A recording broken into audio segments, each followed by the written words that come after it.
Hello, I'm testing out my microphone again for the first time in forever. And I have a bit of a setup now with my 2017 MacBook and a mash of technology accumulated over the years. I even finally have the glasses to be able to see what I'm doing.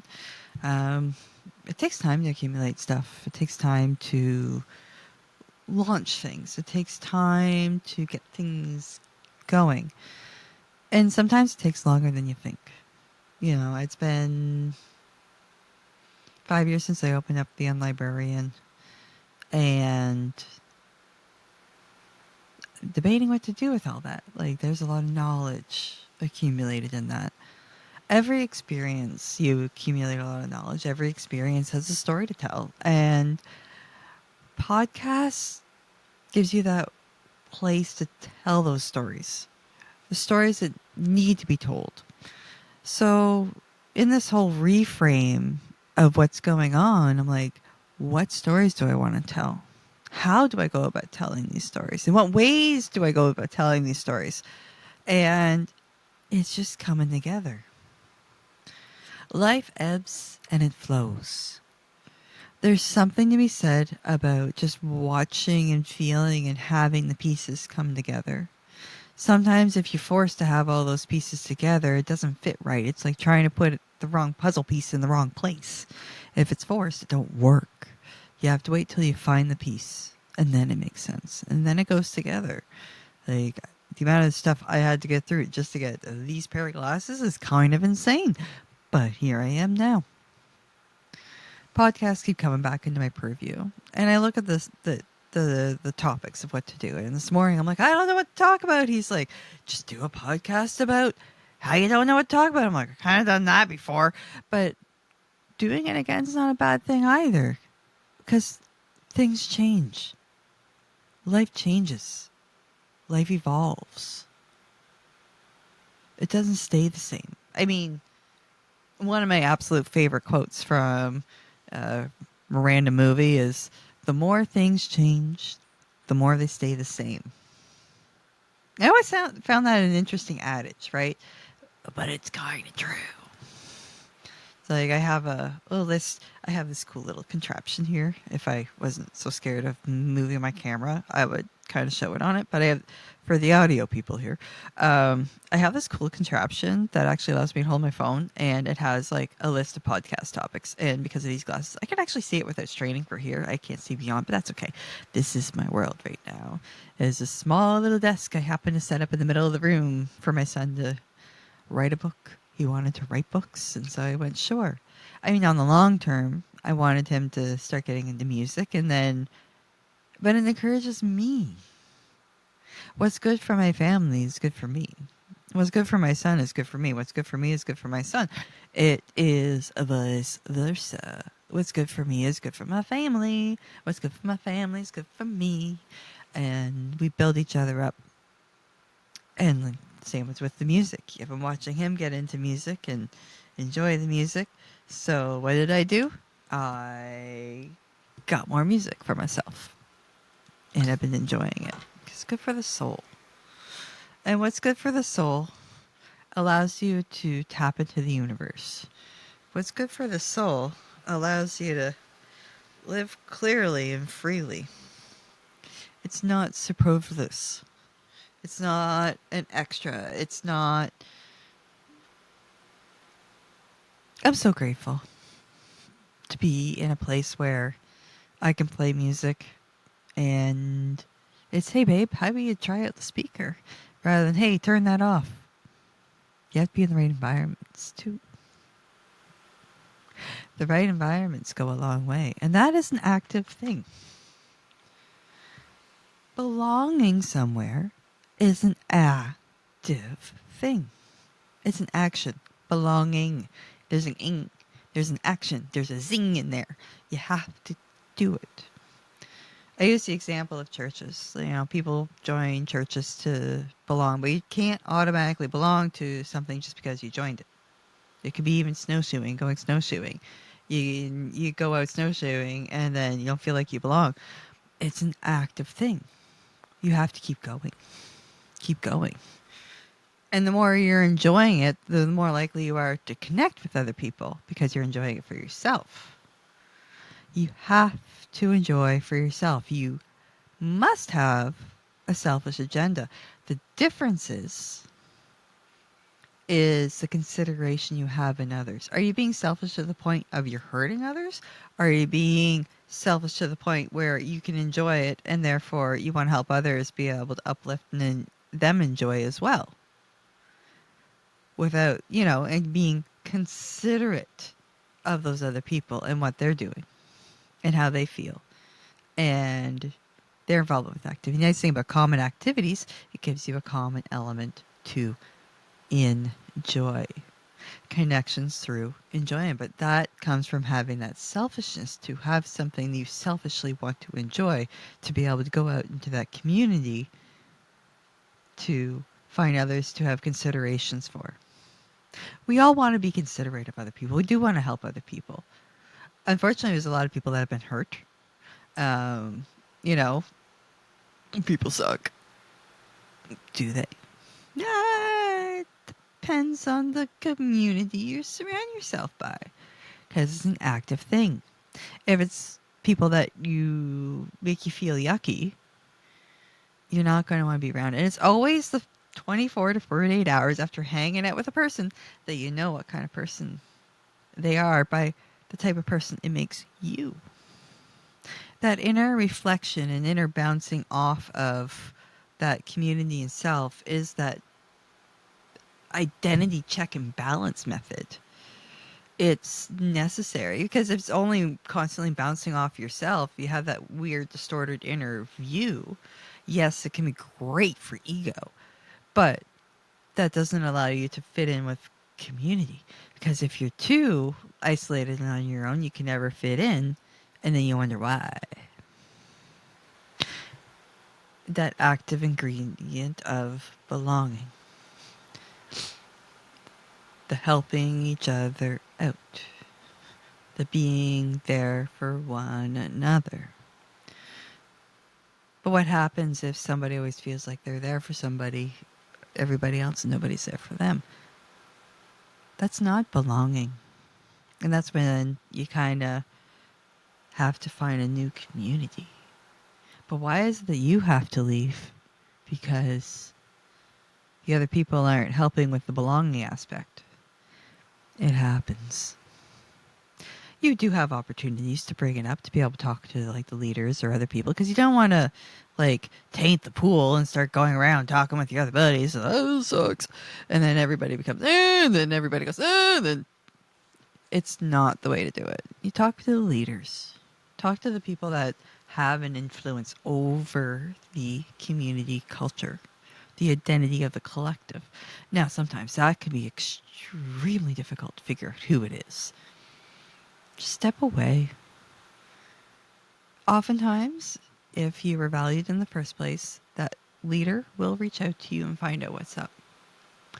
Otherwise, their silence tells you everything you want to know.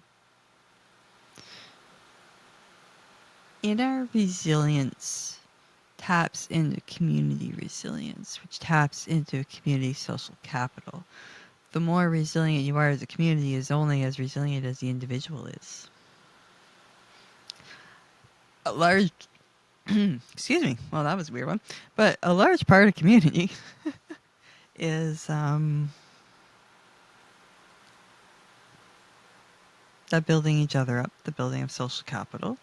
The large part of resilience is having a community to tap into. And that's where, like in a lot of the information resilience literature out there, it talks about libraries as a point of contact for information resilience, because it's there that a person can go and get information without judgment to become information resilient in whatever tasks they have to do. Like especially newcomers of all kinds to a new city. Like it's a whole different environment that can happen, and you can get information there. You can get information about all sorts of different things, what you want to study, what you want to do, what you want to learn. But that's how libraries build social capital of a place too. is by providing these resources for people to use to build, by providing the spaces to have community meetings, to have create directories. Librarians are fantastic at creating directories. They don't like admitting it because it usually becomes unpaid work, and unpaid work just gets kind of yucky after a while. Let's face it, pay people for your directories. The directories need to be paid somehow because it takes a human to make them. Google doesn't happen overnight. It actually has to be indexed manually by existing human beings. I wish it was just gremlins in the computer that just randomly made these directories. No, it's humans like me and other librarians that actually went through librarian school. It's computer scientists. It's just people that have gotten really good at it. Like it's an active thing. In order to be found, you have to properly catalog yourself, categorize yourself. Isn't that a weird thing? Weird thing. Librarianship, giving advice on life.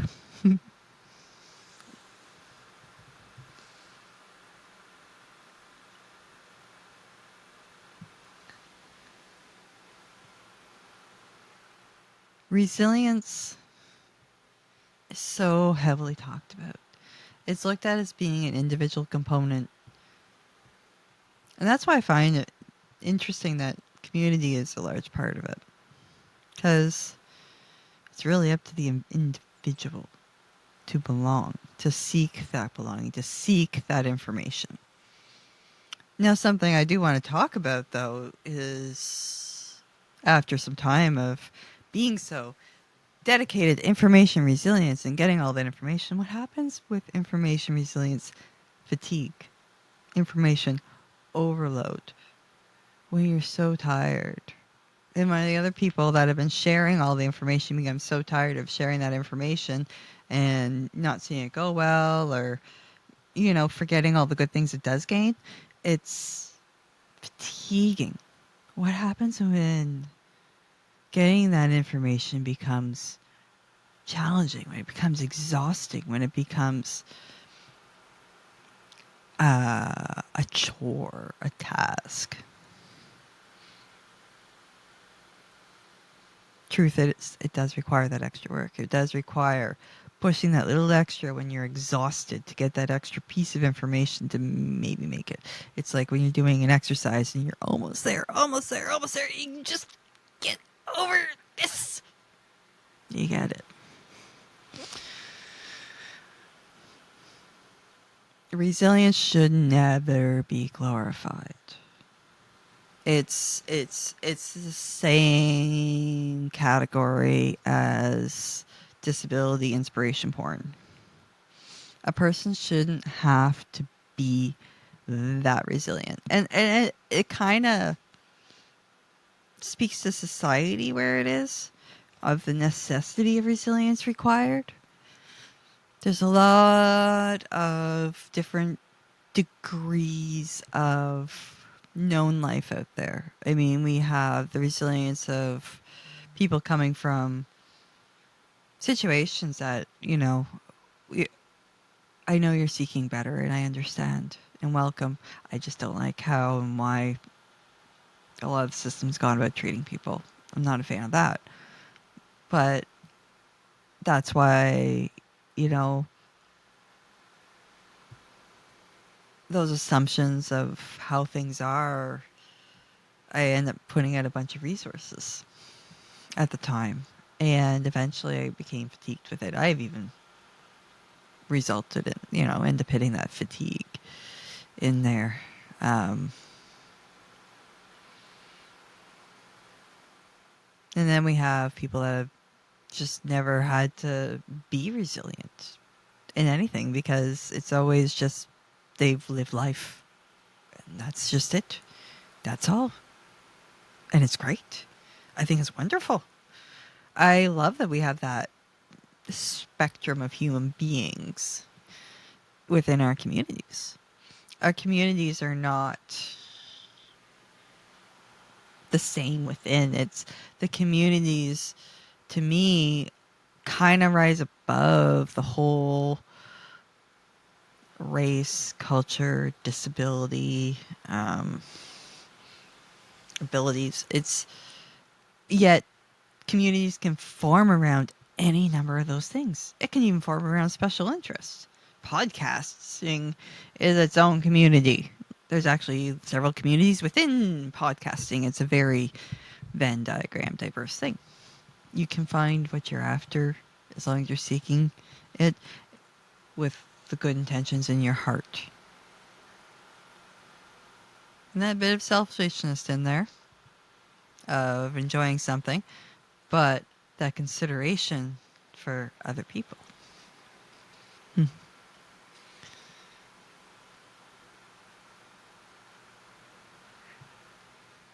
Someone talking about resilience and the fact that, even after 5 years, I'm still trying to do podcasting. I'm still trying to do all this. And I have videos going back 10 years on YouTube because of what I published in my career before. It's amazing what a person accomplishes, and the world needs to honor that. Like when I moved back here with my degrees, I noticed a bit of an attitude of, well, you're so lucky to get that. I'm like, you don't know what I went through to get there. You don't know when, I discovered that residences are actually closed for Christmas vacation and I end up, stranded. I figured it out, but that's part of resilience is being able to figure it out, right? Being constantly told, no, you don't have enough money, but trying for it anyway, and then winding up, there were blackouts in Ontario. I somehow wound up down here and then wound up back out there, and I still did it. I was told by the government several times over, you can't get any more money. I was in my last semester of my library school being told that I wasn't going to have enough money for tuition. And I figured it out. I was blessed with family help in that chance as well. And I'm grateful for that. But I had to seek it. It was not given to me. Nothing is given to you. Some things are. And if it's a given, it's a gift. Be grateful for those gifts. Because everything else is hard won. And it doesn't have to be hard won in the blood, sweat, and tears kind of way. It's just I made the effort to do it and I've earned it. It's earned more than hard won. And everyone has different levels of earning and abilities and the way things work out. It's kind of cool. But you got to keep at it. Eventually, it'll make sense. Said my son when he was getting really frustrated a few weeks ago. It's like everything works out for a reason. And if it don't make sense now, it's okay because it will. One day it will. You don't have to have all the answers right now. And that's a huge part of information resilience, though, is having that faith. Having the faith to know that you will get the right piece of information as you need it, and it will make sense eventually and in the right time. It will always be in the right time. So the right time for me right now is apparently talking about information resilience once again. Actually having a better setup. I could even, I can see this, and I might just do random videos like this now that I discover this lovely little bit of software through Spotify. Everything's always changing, and that's why it's always, always good to check out what's new. So, in the spirit of information resilience, happy weekend and have a wonderful day.